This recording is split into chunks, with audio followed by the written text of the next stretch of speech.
Now let's see what happens.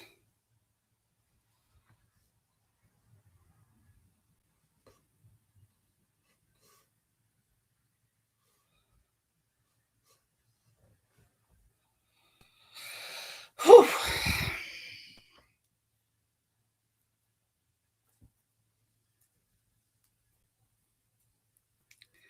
Hey, Daniel. Sorry for the confusion. The chat box got disabled on the other one, so I got off it and did this one because it gets kind of crazy at times. I apologize. This should be good tonight. How are you doing? Are you excited? I've read you before, haven't I? Haven't I read one of yours before?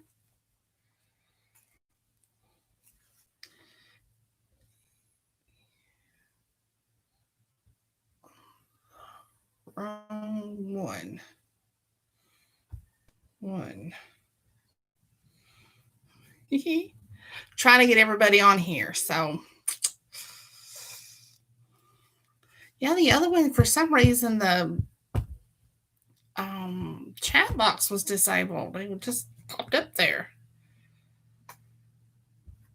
Oh, cool. I know I've never read Michael's because Cindy usually reads his, so I've never read his.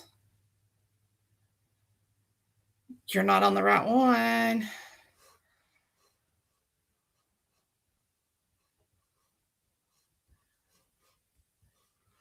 I'm talking to Daniel on the right one. And Nina's here too.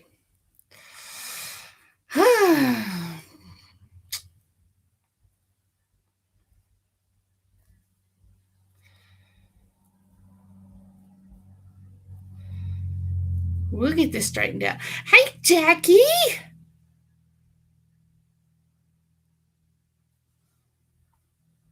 There are two of me.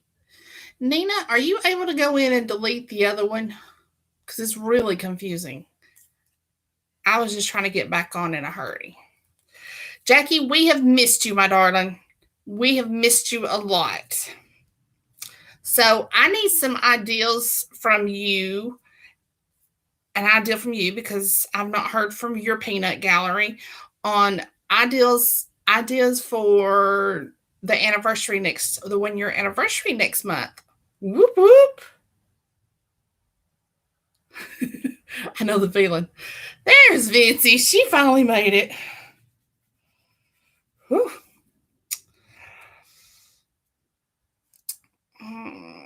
Dangerous Love, Book 1. Are you going to help him with all of these books, Daniel? Or are all these yours and Michael's helping you? How is this going to work?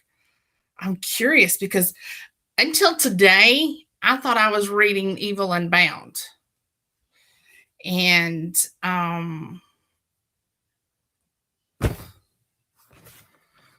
what do I owe you, Jackie? Tell me what I owe you first and I'll send it.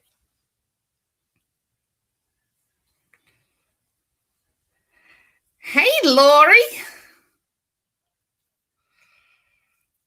Tell me what I owe you too, Jackie, because I got an 8-year-old keeping up on my schedule right now. So that series, ooh, a book and swag. What book do I owe you? Because it's gonna have to be an ebook. I'm out of books. But I thought I sent you swag. I'd have swore I sent you swag. I swore I sent you books.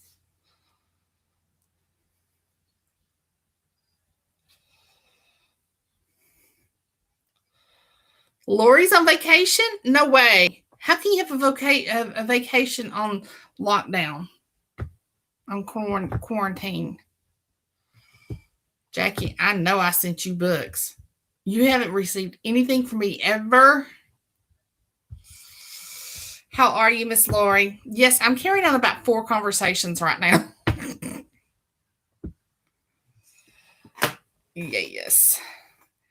Well, Jackie, I'm working on a prize package now, and I will send you one of those if I come up with it. I just got to do some investigating and see how much I can afford to put in this little gift basket I'm going to do.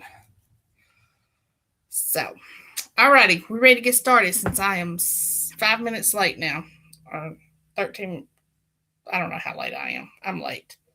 All right, so Dangerous Love, Book One, Inside the Storm by Michael James and Daniel Grayson. Well, for rackers. Why does it always do that? There we go. Sexy book. Look at that. Look at that. Look how sexy she is.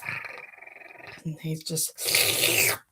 This might be a hot flash kit night, girls. So you might want to get your hot flash kits out because I'm pretty sure you're going to need it. Alrighty. So let's get started. Chapter 1, Rochelle and Blake. Let's start off with Rochelle. The night is warm, but the air feels heavy. I believe a storm is brewing. What kind of storm is left unknown? What kind of storm is left unknown? I have the deepest feeling that this night is going to be a night that won't be forgotten anytime soon. I glance over my shoulder and see him in the shadows through my cigarette smoke. His cologne floats past my nose as a breeze slightly blows. I get chills. My instincts pick up. I believe the storm may have just arrived. I puff my cigarette and butt it out in the ashtray. I have another sip of my martini as I stare out into the night sky. I try my hardest to forget the scent filling my senses. I was always told to avoid the storms. It was just a momentary glance toward me over this. Now we're going to Blake. It was just a momentary glance toward me over her shoulder before looking away immediately. But there was something there, the slightest movement that she could not hide. Her breath held as her body locked for just a second before exhaling after she spotted me. I spent many nights in this booth, hidden from the rest of the lounge, but she was unique. Among all the other cocktail dresses, fancy hair, and fragrant perfume, she was a classic beauty who demanded more attention than the rest. I needed to make something happen. I kept my cool and casually waved the waiter over. Sammy was working tonight, and I knew that he'd make the perfect drink for her. I keep my voice low as I tell the young man, "Have Sammy mix a drink for the lady sitting alone at the balcony, on the balcony. Tell him it's for me, and he'll know just what she needs." Slipping a folded bill low into his hand, the boy simply nods and heads back to the bar. Did she just look again? I can't quite tell. No matter what happens, I'm not going to get too worked up. She's going to want me. I don't chase women. Rochelle. I light another cigarette. I tend to smoke more when I'm enjoying a drink. I don't normally come here. When I go out to find a gentleman to enjoy an evening with, I tend to go to a club. I'm not a rich girl who can really afford to come here. I like it here though. The view is incredible and the men smell amazing. Mm. Well, one in particular, if I am being honest. I take a quick glance when I feel a light tap on my shoulder. Some boy sets a drink down in front of me. I ask who it's from, but he just shrugs his shoulder. I touch the drink and push it away. I don't drink anything when I don't know who it came from. I spin in my seat and look toward the shadow. He is gone. If the drink wasn't from him, I don't want it. In fact, maybe I should just go. I don't fit in here. Blake. It's not poison, I say, standing to the side of her table. Had she turned this way, she would have seen me, but I knew she'd look back over the same shoulder. She jumps at my unexpected presence and looks up at me. I can see her so much more clearly now than before. My expectations were not too high. In fact, I think she is the most beautiful woman I've ever met. Her pale skin is just sun kissed enough to bring out the few freckles she has across her cheek, which she has wisely not concealed with too much makeup. A natural beauty who would leave any lesser man fumbling for words. If that drink isn't the best you've ever had, if that drink isn't the best you've ever had, I'll gladly get you another. But trust me, you'll want to try that. And what if I refuse? She asked, taking another puff from her cigarette. I'm about to answer with some witty reply when I see the bruise on her wrist. My heart melts at the thought of anyone hurting this sweet young woman. But then another thought comes to mind. She did nothing to hide it. I've seen women in abusive relationships before, and they conceal the bruises. She wears hers like a bracelet. Her other wrist is bruised too, just not as obviously. It almost looks like she was tied up. I realized that I'd started replying to her question, but got hung up on my words, and there is a devilish smile in the corner of her mouth. I'll be damned. She got me. If you refuse, I finally say, then you'll be missing out on the perfect drink. Rochelle. Damn it. His very blue eyes catch my wrist. I forgot to wear long sleeves. To be honest, I didn't have a fancy dress that had long sleeves. I should have covered the bruises with makeup. I get chills just thinking about how the marks on my wrist got there. I am on the wrong side of town. But damn, his voice is manly and his smell is so darn strong. I squeeze my thighs together. Run, damn it, Rochelle, my voice screams inside my head. A man such as him isn't going to want a girl like me. I am not rich like the other girls. I make money doing things I don't want to do to survive. The marks on my wrist are proof of that. I can't accept I can't accept your drink, I say.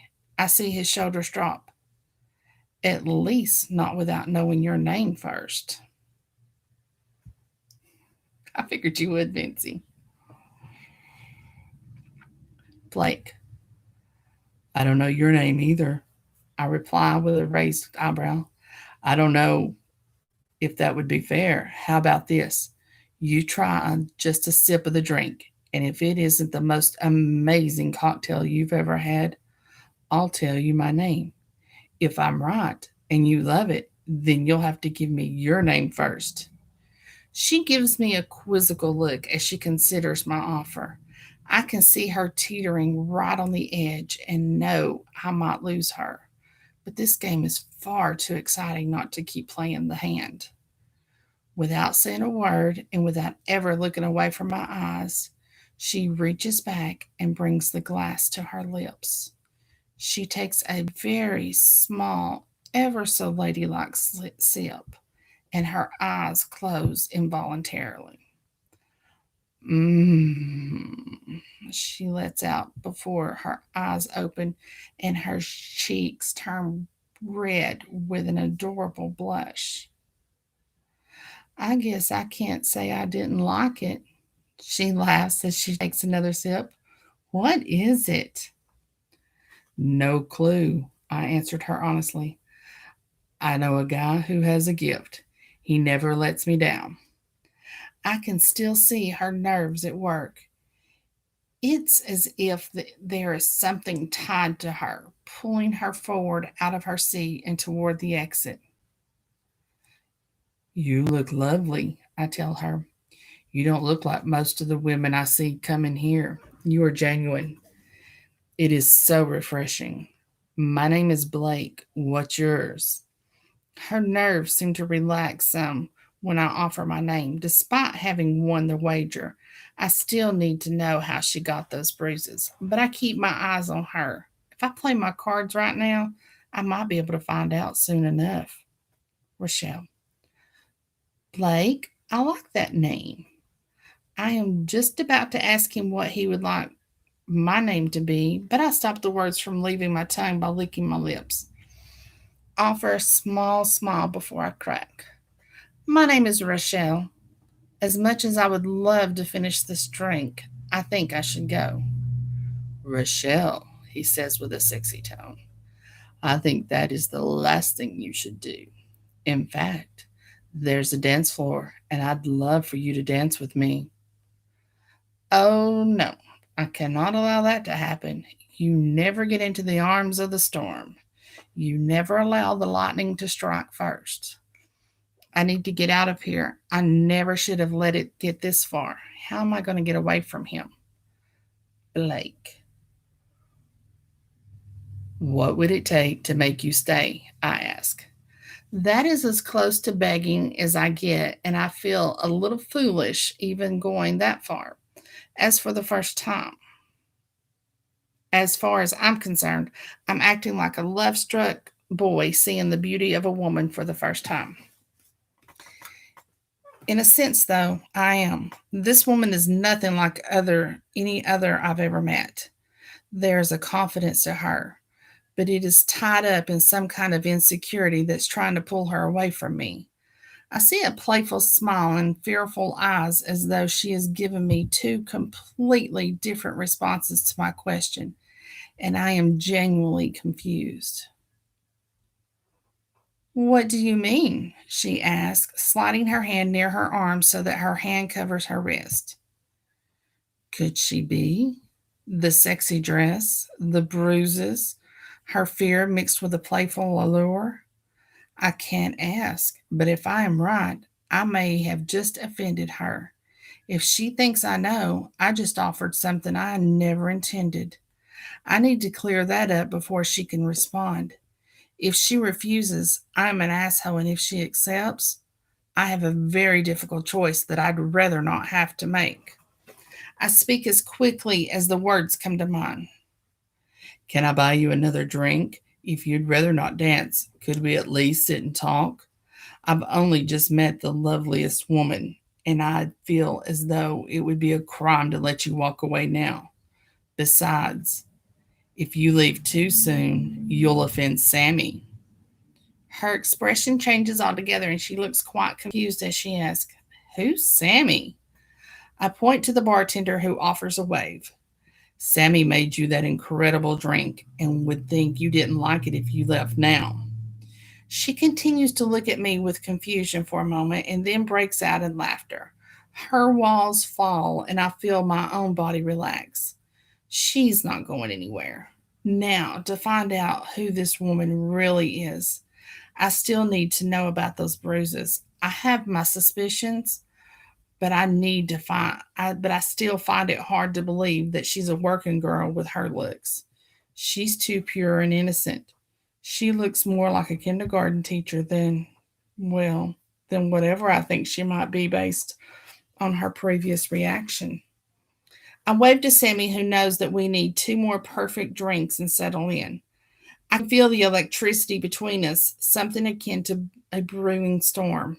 A storm is good. I hope we get caught in a storm and have to shelter together for the night so I can learn firsthand what secrets that feigned shyness was trying to hide. I can sense my body urging me in that direction, but there's restraint as well. Unfamiliar restraint as another emotion seeks to ground my desire. What was it about this girl that hooked me so quickly and had me moving more cautiously than I ever had before? Whatever it was, I needed more. Chapter 2. Rochelle. Blake now wants to talk instead of dance. I shift in my seat nervously. I just can't help but feel like I'm falling deeper into a hole that I may not be able to get out of. I'm not good at talking. I don't know how to carry on a decent conversation. Most of the men I'm with only want one thing, and it has nothing to do with me using my voice, except when it is for a moan or the use of their names. Standing from the bar stool, I do the only thing I can think of. I take his hand. He glanced down at our entwined fingers, or is it my wrist he's examining? He looks me in the eyes. His very blue ones are silently asking me about the bruises. I smiled to distract him, then give him a slight tug. He stood and winked at me before leading me to the dance floor. Putting his hand on my bare back, he pulls me into his firm frame, and I put my arms around his broad shoulders. My nose is right there next to his shirt collar. I inhale his scent. It is so much better mixed with the flesh. I close my eyes and just take in every second of being in a real gentleman's embrace. Is it wrong to want something this good? Am I fooling myself into believing he is different from the others? I blink my eyes open. The strobe lights flash. I take that as a sign. Thunder rolled in first, and the lightning was about to strike. I have to get out of here. I push out of Blake's embrace without an explanation and run toward the exit. I couldn't even look at him one last time. I hope he gets the hint and leaves me alone, even though deep down inside that's not what I really wish. When I get outside, I round the corner of the country club and run toward the beach instead of staying out front where I could get a cab. I'm scared that if I do stop running for even a split second to wave down a cab, he'll be there to stop me from leaving altogether. I'm afraid I just may let him. Getting messed up with Blake would not be smart for me. Hell, going to that place was not the brightest idea I ever had. I wanted, just for one night, to be someone other than myself. I am so damn tired of being me. I want out of this life that I live. I am so very exhausted of being a toy instead of being someone's everything. I don't even know what it's like to be loved. Is there such a thing as true love? I don't even remember what it's like to have a boyfriend. I haven't had one of those in 15 years. When it feels like I've put enough distance between us, I stop running. Blake probably didn't chase me anyway. He'd be a fool if he did. I don't see him as being a fool. Rich, maybe, but a fool, no way. Men like him don't date women like me. I am not the type of girl to take home to meet the parents, if you know what I mean. What I do for a living isn't anything to brag about. Men buy me for sex at what is supposed to only be a strip club. If a man is looking for excitement or an escape, they may splurge and buy me for a night of sex. My wrists are proof that I'm the ultimate fantasy, but that's all I'm good for. Glancing back at the distant lights of the country club, I realized that I left my purse behind. I then plopped down in the sand, forgetting my ass is still sore from the night before. Without my purse or phone, I have no way of getting home. I can't call for a cab or even call Renee for a ride. What the hell am I going to do now? The tears begin to flow and I hang my head in my hands. More than likely, my mascara is leaving ugly black streaks down my cheeks. I am sure I'll look like a hot mess.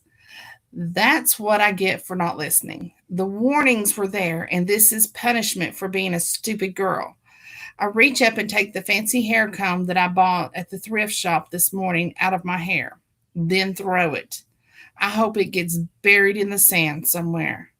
I laugh out loud knowing I just threw my rent money away. I wasted money.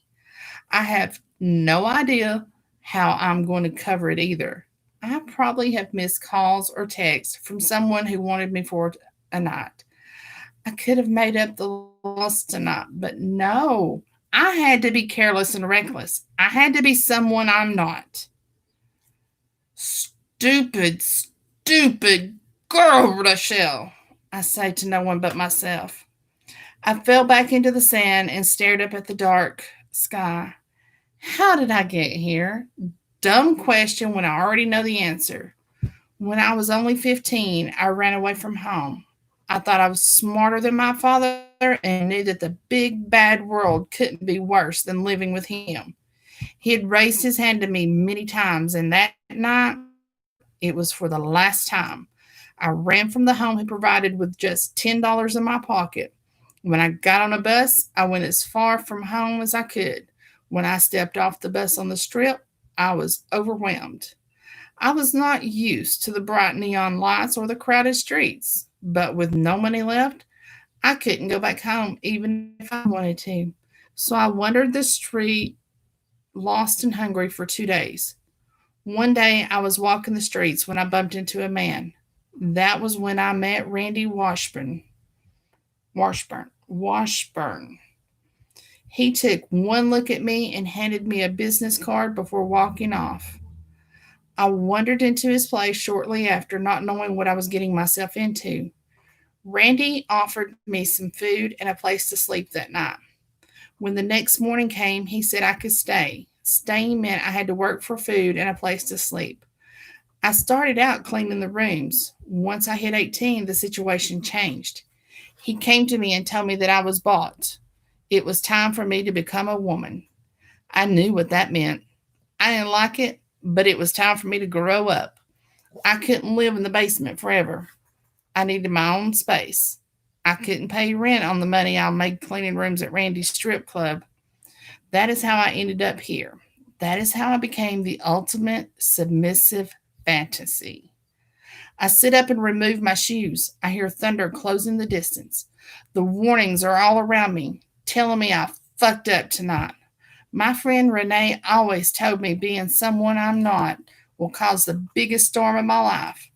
What she meant was that I should never get close to my regulars. They are not going to save me. We are just the girls that satisfy men's sexual needs when they can't get it at home from their wives or girlfriends. How many women do you know that like being dominated? Maybe more than we all know. They were probably just too scared to say they want it.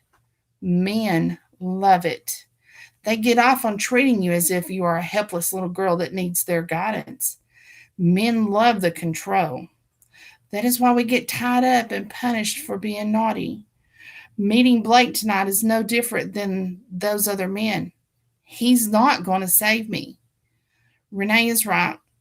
I can't allow him to be a storm in my damaged life. I blow out a puff of air. I need to figure out how to get out of here. I should probably just go back and get my purse. The truth is, I don't want to walk back into the country club with my makeup smeared all over my face and take the chance of running into Blake. I at least want to remember me. I at least want him to remember me as I was before I became a pathetic woman running from him. I wish there was another way out of this mess I put myself into. Chapter 3. Blake. I'm no Prince Charming, but I couldn't help laughing at the similarities between our positions as I watched my Cinderella go running off out of the club, having left her purse at the table. I called out once to try and stop her, but something had spooked her. Even if she had heard me over all that noise, there was no getting her back. I sat at her table alone, replaying our conversation in my mind and trying to figure out what had driven her from my arms in such a dramatic way. What was that all about? Hearing Sammy's voice, I looked up to find him standing at the table, drying his hands. His face made it clear just how amused he was to see me strike out so hard. I don't know, must have been your drink. Told her another one was coming, and she ran like her life depended on it. The big man's face soured at my joke. Very funny, he said, sitting in her seat. Seriously, though, I think that is the first time I've seen you crash and burn like that. You don't have to tell me, I exclaimed, unable to keep the edge of frustration out of my voice. You're upset. That's new, too. What's going on? He asked. Sammy was correct. I was upset, but it wasn't immediately clear to me why. This wasn't the first time I'd been interested in a woman and had it not work out. Although it didn't usually happen, when it did, I just accepted the loss and moved on. Why would I waste my time worrying about a one woman who turned me down when there were so many others who would happily leave the club on my arm? Sometimes it was that very relaxed attitude that drew women to me. I couldn't even venture a guess as to how many women had politely refused me, only to have a change of heart when I didn't pursue them. These were beautiful women. They were accustomed to being chased. Encountering a man who was not bothered by their rejection was hard for them to process. They'd wait for me to come back or try again, but I wouldn't. It would be their eyes seeking me out as I sat in my booth with my drink, never giving them a second glance. More often than not, they would find some pretense to approach my booth, and once they came to me, it was over. I'd broken my rules with Rochelle tonight. I hadn't walked away at her resistance. I hadn't played the patient game. Now she was gone, and I wasn't moving on. There was nothing cool about how I was feeling, and my favorite bartender and most frequent audience member to my act had noticed. There was something about that girl, I told Sammy. I don't know what it was, but she got to me. She was pretty, Sammy acknowledged, but you already got for the but you're already but you already go for the tens. I'm not It's not like she's in a new league. I shook my head. It's not her looks. There was something different about her. Well, she left her purse here. Looks like you might get another shot after all. I don't think so, I replied. She won't come back for it knowing I may still be here. She was too spooked. I don't know why, but whatever it was, I'm betting she'll wait until she thinks I'm gone. Without explaining myself, I picked up the purse and walked over to the bar. Sammy followed, clearly wondering what I was up to. Grabbing a pen from a jar and a scrap piece of paper from beside the register, I started writing a note. I wasn't chasing her out of the bar tonight, but I wasn't giving up. No one had ever made an impression like she had, and I had no desire to just move on. I folded the note when I was done and slipped it into her purse before handing it back to Sammy. You know I want to read that, right? Sammy said with a mischievous smile. I know you won't, I responded with a smile of my own. He took the purse back behind the counter and tucked it under the bar. Sammy had a code, and I knew it would be safe there from prying eyes, including his own. I couldn't find a reason to stay any longer and bid Sammy farewell for the evening. After paying my tab, I walked out to my car and decided to take the long way home. Driving was one of my favorite ways to relax, and as I pulled out onto the main road and opened up the engine, I felt my uncertainty wash away. Distance and a nice drive were just what I needed. By the time I arrived back at my building, I was sure that whatever impact Rochelle had on me was over. Life would be back to normal in the morning. If she called, great. If not, I'd be back to my old self again the next night, back in my booth and back in control. I didn't feel like I didn't like feeling like I'd lost control, but at the same time, I had enjoyed it. I'd felt hooked and it was different. I'd be fine either way, but if I could subject myself to Rochelle's mystery and magnetic pull again, I'd do it in a heartbeat. I hope she would call. What do you guys think? Liking it?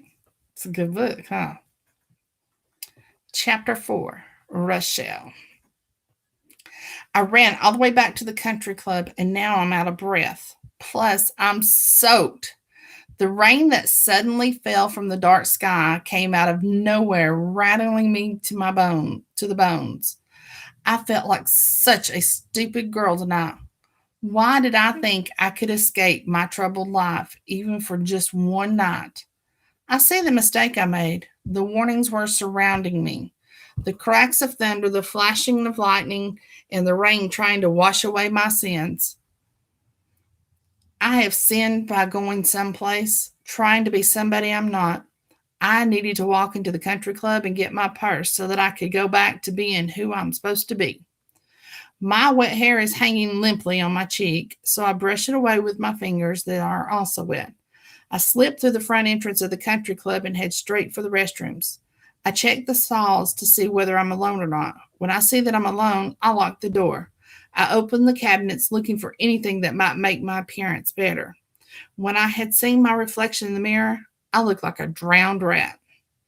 Not only was my hair dripping wet and my makeup smeared all over my cheeks, but my poor dress is ruined. The dress that I was going to return tomorrow. I lift my arm and pull the price tag that I kept tucked inside.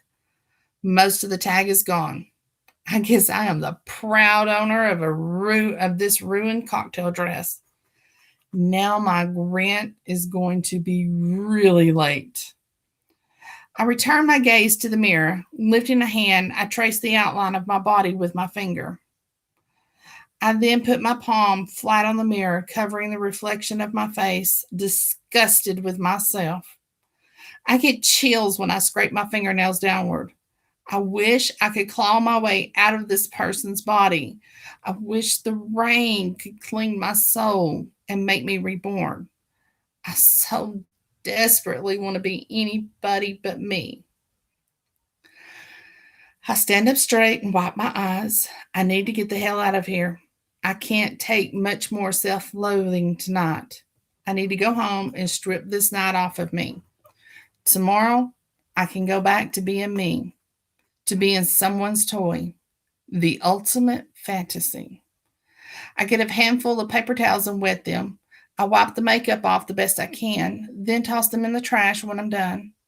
I take a deep breath and hold my head up high as I unlock the restroom door and start to walk toward the lounge.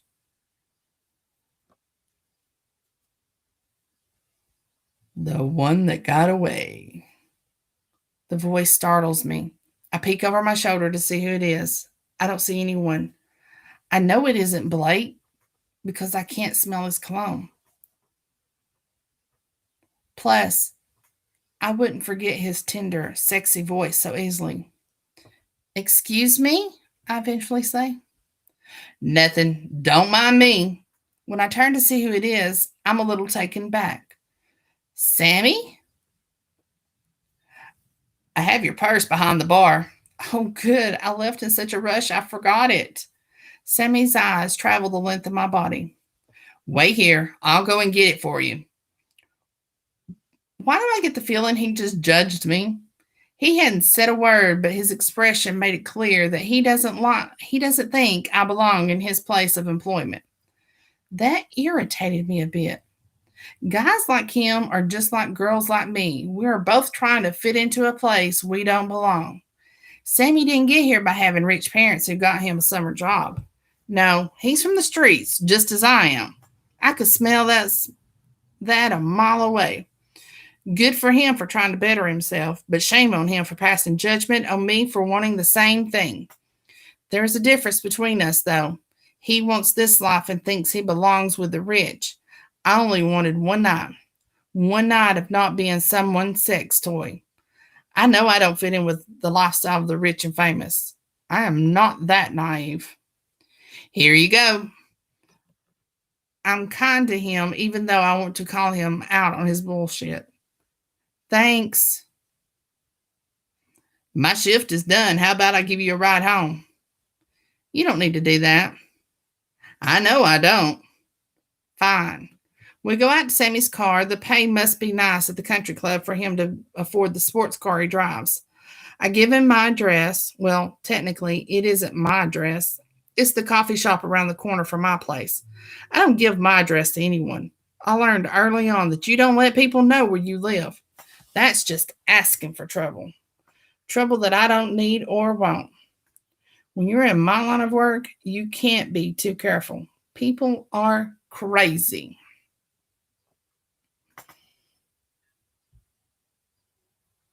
Sammy pulls up in front of the coffee shop. Thanks for the ride, I say. I know who you are. Guys like Blake, they don't go for girls like you. What do you mean? I know where you work. I worked there once. Let's leave it at that. Duly noted. I jumped out of his car. I have heard enough. I don't need a wannabe rich boy telling me I don't belong in Blake's world. I already know that. It doesn't take a genius to figure that out. I ducked into the coffee shop and waited for Sammy to drive away before I walked back out and ran to my apartment.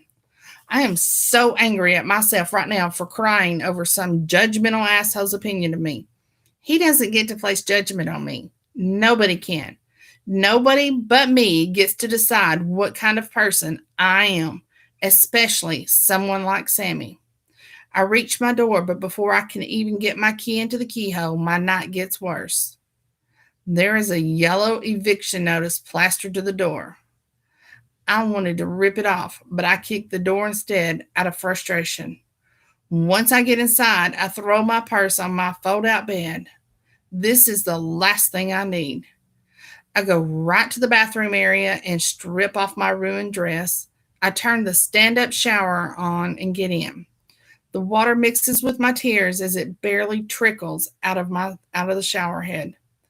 I slide to the floor and hug my legs. I don't know how I'm going to pay my rent. I don't know how I'm going to survive. I really can't do this anymore. I am 30 years old and I am drowning in debt. I almost want to tuck my tail between my legs and go home. However, I know my father would never take me back. Besides, I ran away for a reason. I'm just going to have to work more hours. I'll have to put on sexy clothes and become whoever the men want to be. The bruises on my wrist can't be much worse than they already are. My ass does need to recover from the whips, crops, or bare hands, but I can take it. I have no choice if I want a place to live and food in my belly. No more being stupid, Rochelle. No more cocktail dresses or fancy hair combs. It's peanut butter sandwiches until your rent is paid up to date. I stopped talking to myself and turned the water off. Getting out, I wrap a towel around my body, then walk over to my only window and peek outside. The storm is still raging like a bad omen. I got it! You can stop now! I say to the storm, just as a bolt of lightning cuts through the sky, sending me running to my bed. I pull the blankets over my head and say a silent prayer that tomorrow is a new day. And I think that's a good place to stop. What about you guys? Daniel, think that's good enough? What you guys think? This is good. This is really good.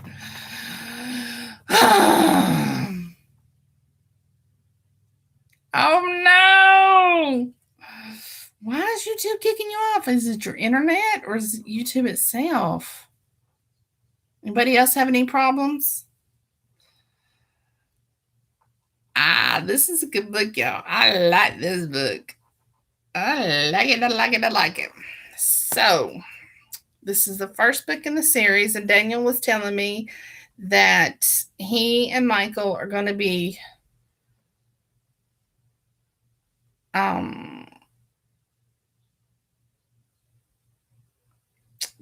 doing the whole series together. He's going to co-write the whole series with them. Daniel, do you know how many books are going to be in it?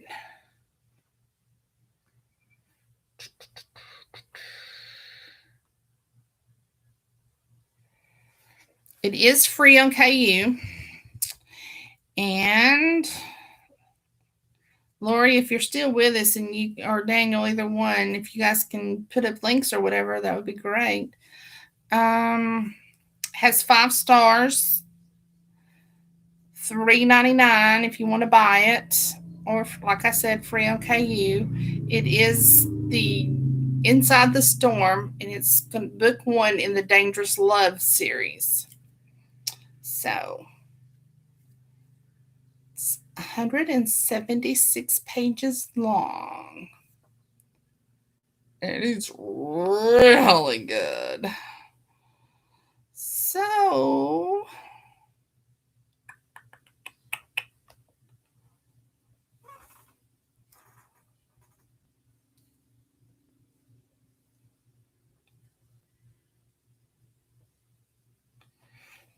Yeah, he told me earlier that he and Michael are going to be writing this book together, so are writing the series together. So that'll be good.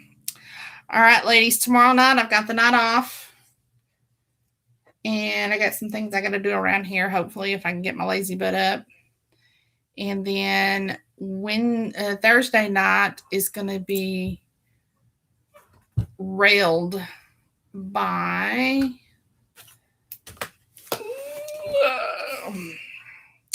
Chloe, Gunter, and Mercy DeSimone? I don't know how to say her last name, but Mercy Peabody is what I call her. And y'all, if you haven't read Railed, oh my gosh, it is definitely a hot flash kit. Now, I'm just going to tell you that right now. All righty, everybody. So go get the book. And I will see you guys on Thursday. Have a good evening and happy reading, everybody. Be safe out there.